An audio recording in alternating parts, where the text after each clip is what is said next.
Welcome to the Tom Fennell Show. Today, I'm talking about the World Cup as well as NBA free agency. But first, we are starting out in Brazil, where Germany took the 1-0 win over Argentina to win the World Cup.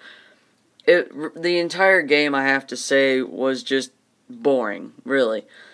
They played a lot in the midfield. They kicked it around a lot.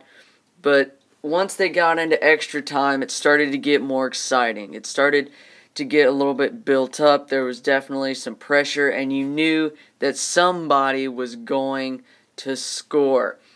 Germany was the one who scored, and they wound up with the 1-0 victory. Now, on to NBA free agency. Friday, the story came out with LeBron James going to Cleveland. That's definitely going to open up many options, but really when that happened, the chips started to fall. Chris Bosh signed a deal with the Heat. Pau Gasol signed with the Chicago Bulls, and Carmelo Anthony signed with the New York Knicks. Now, a team that I thought was set up perfect for this free agency was the Houston Rockets, and they come away with Trevor Ariza. And that's it. That's all they've gotten so far. They've gotten a little bit of cash, but Trevor Ariza, that's it. Now, the reason they got Trevor Ariza was because Paul Pierce decided to go to Washington.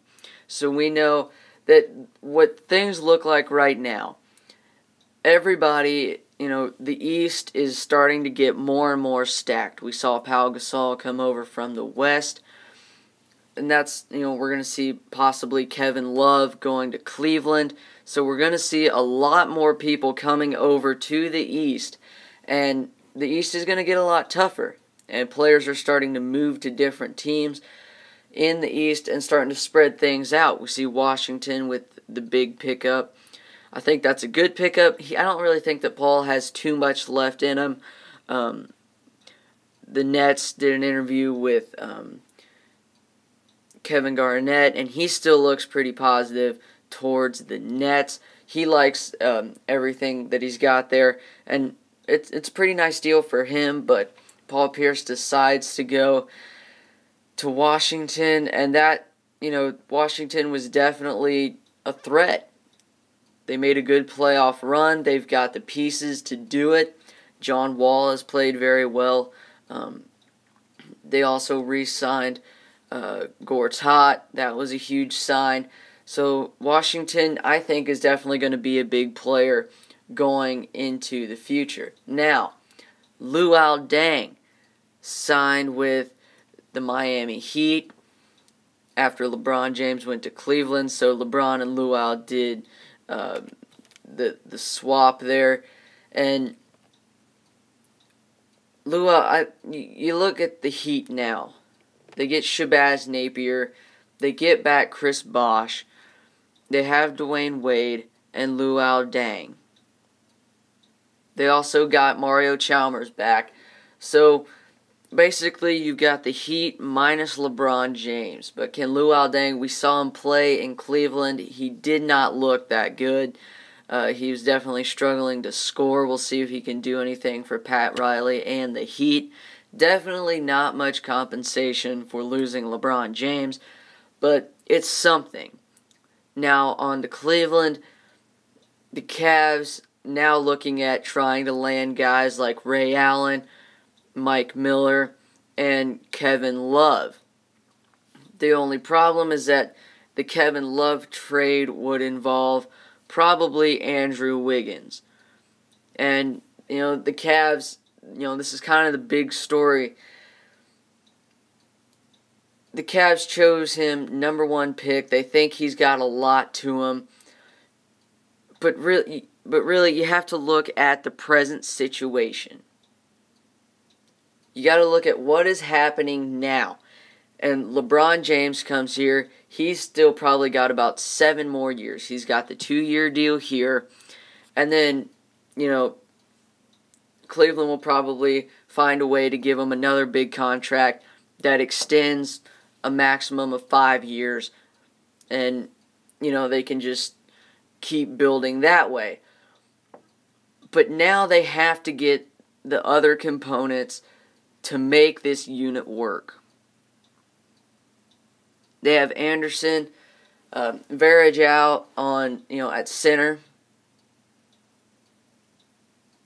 Had Anthony Bennett at power forward, but there's not a whole lot to Anthony Bennett. He's not really worth all that much. So now would be a good time to trade for Kevin Love. You have Kevin Love in his prime, one of the better power forwards in the entire game. So now you're getting LeBron James, who's still in his prime, and you're also getting Kevin Love, who's in his prime, and you still have Kyrie Irving, who's coming on and still shows even more potential to be an even better player. Then you bring on the guys, Ray Allen, he's towards the end of his career, but he can still make shots. Bring on Mike Miller, who still has a pretty good future in the NBA. You still probably got about, 4 years out of him. 4 pretty good years out of him, I think.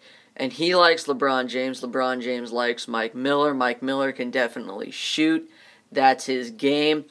So, a number of options for the Cavaliers.